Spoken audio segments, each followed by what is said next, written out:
दोस्तों एक कहानी है एक गांव की जिसमें एक कारपेंटर रहता था। वो लकड़ी से काफ़ी सुंदर सुंदर चीज़ें बनाता और उन्हें बाज़ार में बेचकर अपना घर चलाता था। उस कारपेंटर का एक बेटा भी था और उसका बेटा भी उसके साथ लकड़ी की काफ़ी सुंदर सुंदर चीज़ें बनाता था। उस कारपेंटर का बेटा काफ़ी छोटा था पर फिर भी वह लकड़ी की काफ़ी अच्छी चीज़ें बनाता था। वह हर लकड़ी को अच्छे से देखकर और परखकर उस पर काम करता था और हर एक काम को ख़त्म करने के बाद वह अपने पिता से पूछता था, पर उसके पिता उसके हर काम में कमी निकालते थे, जानबूझकर उसमें गलतियां ढूंढते थे। और उसका बेटा उसके पिता की बात का बुरा नहीं मानता और उसमें सुधार करके उसे और अच्छा बनाता। धीरे धीरे उसका बेटा भी बड़ा हो गया और लकड़ी की नई नई चीज़ें बनाकर बाजार में बेचता। धीरे धीरे उस कारपेंटर के बेटे की बनाई चीज़ें काफ़ी महंगी बिकने लगी और उसके पिता की उसी दाम में। एक दिन एक अमीर आदमी उनके पास आता है और उस कारपेंटर के बेटे को एक डाइनिंग टेबल बनाने के लिए कहता है कि तुम मेरे परिवार के लिए एक सुंदर डाइनिंग टेबल बनाओ। उस कारपेंटर का बेटा अच्छी सी लकड़ी देखकर डाइनिंग टेबल बनाना शुरू कर देता है।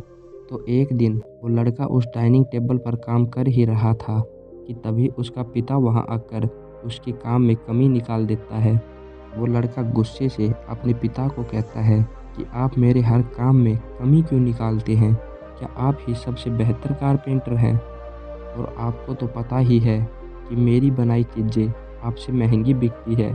इसका मतलब है कि मैं आपसे अच्छा कारपेंटर हूँ और अब मुझे लगता है कि मुझे आपकी एडवाइस की कोई ज़रूरत नहीं है।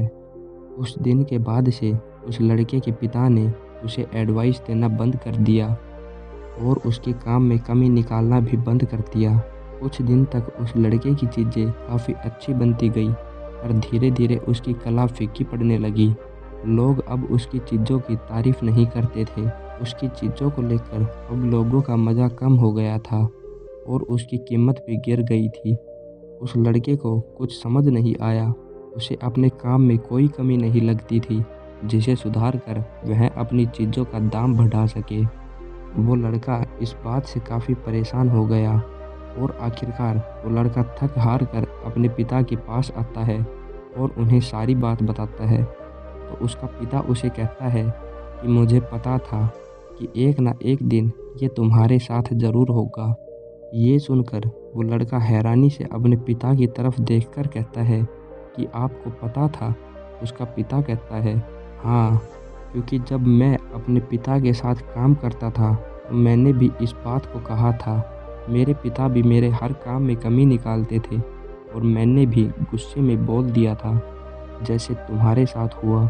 मुझे पता है कि तुम मेरे से अच्छी चीज़ें बनाते हो, परंतु मैं एक अच्छे टीचर की तरह तुम्हारे काम में कमी निकालता हूँ, क्योंकि हमें खुद अपने काम में कमी नहीं लगती। जब पहले मैं तुम्हें टोकता रहता था तो तुम इम्प्रूवमेंट्स करते रहते थे। तुम अपने काम से सेटिस्फाई नहीं होते थे, जिसके कारण तुम्हारी बनाई गई चीज़ों की कीमत और सुंदरता बढ़ गई थी। लेकिन जब तुम अपने काम से संतुष्ट होने लगे तो तुमने इम्प्रूवमेंट्स करने बंद कर दिए और लोग जो तुम्हारे काम से एक्सपेक्ट करते थे वो उन्हें नहीं मिला, जिसके कारण लोगों ने तुम्हारे काम में इंटरेस्ट लेना बंद कर दिया। वो लड़का बड़े ध्यान से अपने पिता को सुनता है और उन्हें कहता है कि अब मैं क्या करूं? उसका पिता उसे कहता है, अपने काम से असंतुष्ट होना सीखो और अपने आप को इम्प्रूव करते रहो। दोस्तों ये कहानी हमें बताती है कि जब कोई हमारे काम में कमियां निकालता है तो हमें बुरा लगता है, लेकिन जब हम इसे सही तरीके से देखें तो यह हमारे लिए एक मौका होता है अपने आप को बदलने का, अपने आप को बेहतर करने का।